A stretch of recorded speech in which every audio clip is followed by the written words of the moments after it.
So ito mga ka-farmers na medyo may rami ng dahon yung malunggay natin. Ito yung magkukuha tayo at ito yung magagawa tayo ng alternative na feeds para sa ating mga layer na manok.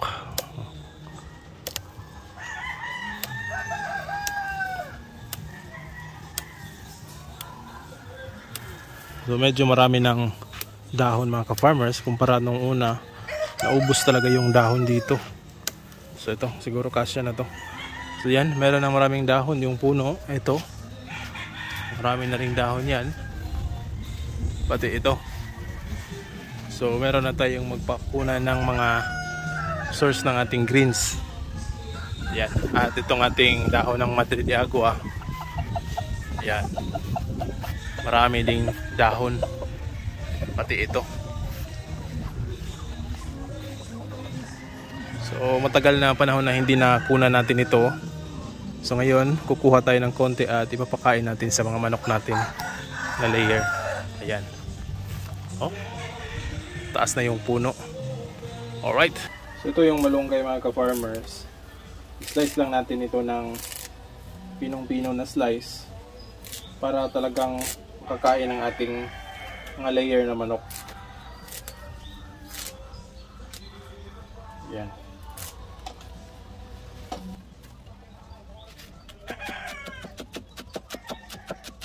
Ganito lang yung technique mga ka-farmers para makain ng manok natin itong malunggay.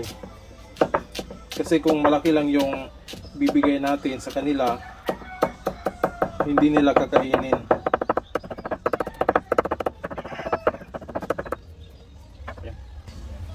So ikumpara nyo mga ka-farmers itong pino o ito. So ito talaga yung kakainin ng manok. Kung ganitong kalaki yung ibibigay lang natin sa kanila, hindi nila papansinin ito. So ito ay mamaya ihahalo natin ito sa kanilang feeds para didikit sa feeds nila at yun ang kakainin nila. Alright. So ito rin mga ka-farmers, haluan natin ng dahon ng Madre de Agua. So ito ay karagdagang vitamins at saka source of protein ng mga alaga nating inahing manok. So same pa rin, i-chop natin ito ng pinong-pino para makain ng ating mga inahing manok.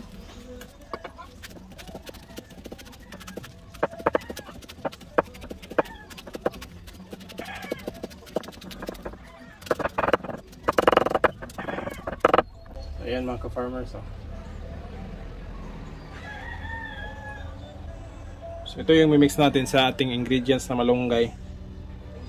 Alright. Ayun mga ka-farmers, magbababad tayo ng feeds. Ito yung feeds na ibababad natin. So ito yung breeder pellets na kinakain nila at saka merong mais. So tamang tama lang yan, 1/4 kilo yung ibababad natin sa tubig.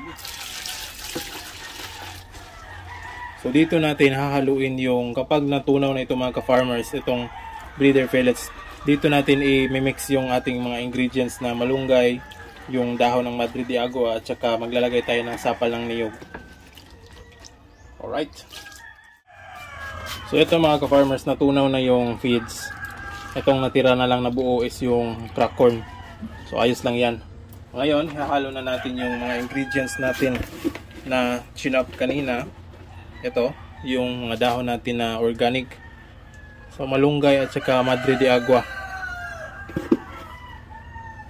So yan. Tapos, ang haluin muna natin ito mga ka-farmers para yung mga dahon ay dumikit doon sa feeds.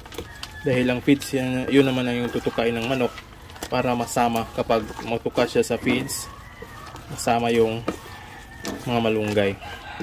So, pagkatapos nating imekos-mekos ito mga ka-farmers, lagyan na natin ito ng, ito meron tayong sapal ng niyog dito.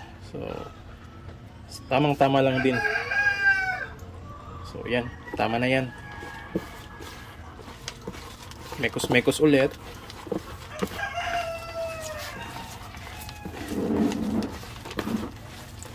So, pwedeng ganito lang mga ka-farmers ang ibigay nyo, o pwede nyo ding mas basain pa para hindi mabululan yung manok natin. Yan. So ganito lang, simple lang pagkagawa. Natural na pamamaraan dahil nag-mix tayo, meron tayong organic din dito.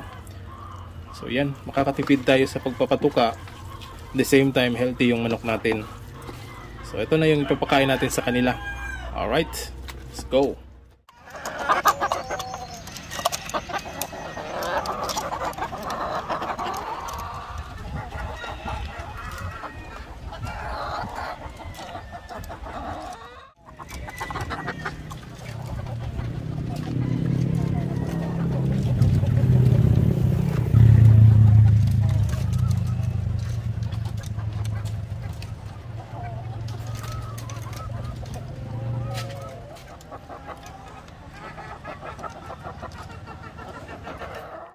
Kung mapapansin nyo mga ka-farmers, hindi masyadong kumakain yung mga inahing manok natin dahil hindi sila sanay.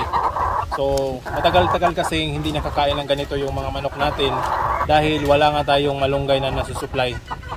So ito, ilalagay lang natin yan at kalaunan masasanay din yan, maubos din yan kanilang pagkain. So yan, unti-unti na silang tumutuka. So wala silang choice mga ka-farmers kung hindi kainin yan dahil nagugutom sila. So mamayang hapon, bibigyan naman natin ito ng pure feeds. Konti lang ang ibibigay natin dahil busog na sila dito. So yan o, kumakain na. So medyo matagal-tagalan bago nila maubos itong pagkain na ito. Alright.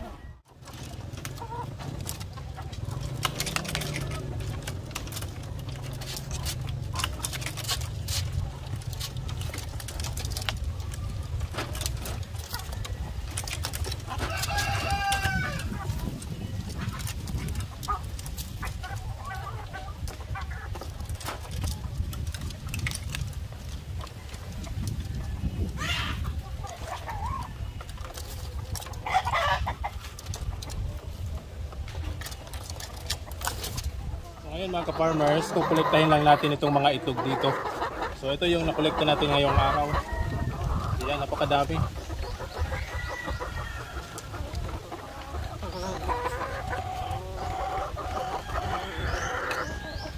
So sari-sari yung kulay mga ka-farmers dahil merong mga brown na manok dito.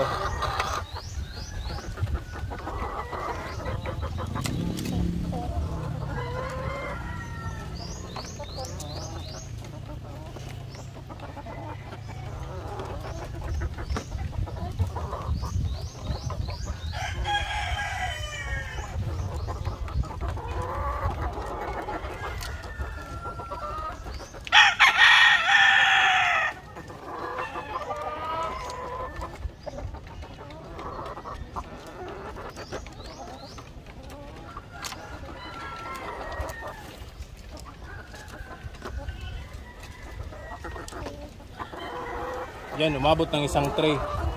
Kulang ng isa para umabot ng isang tray, oh.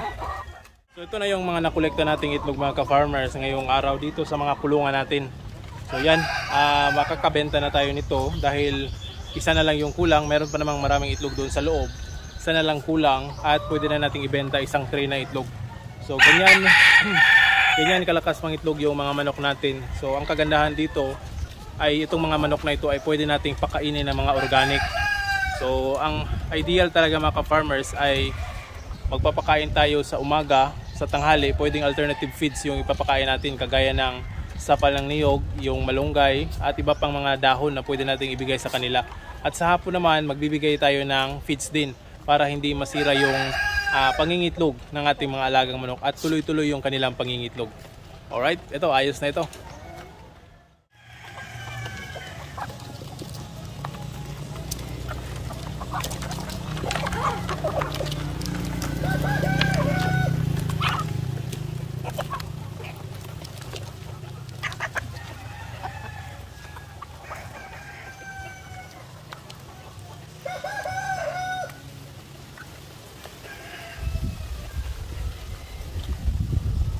So ito mga ka-farmers, binibigyan muna natin sila ng sapal ng niyog. So kalaunan nito, mamaya maglalagay tayo ng feeds. So dahil para hindi masira yung pangingitlog ng mga manok natin.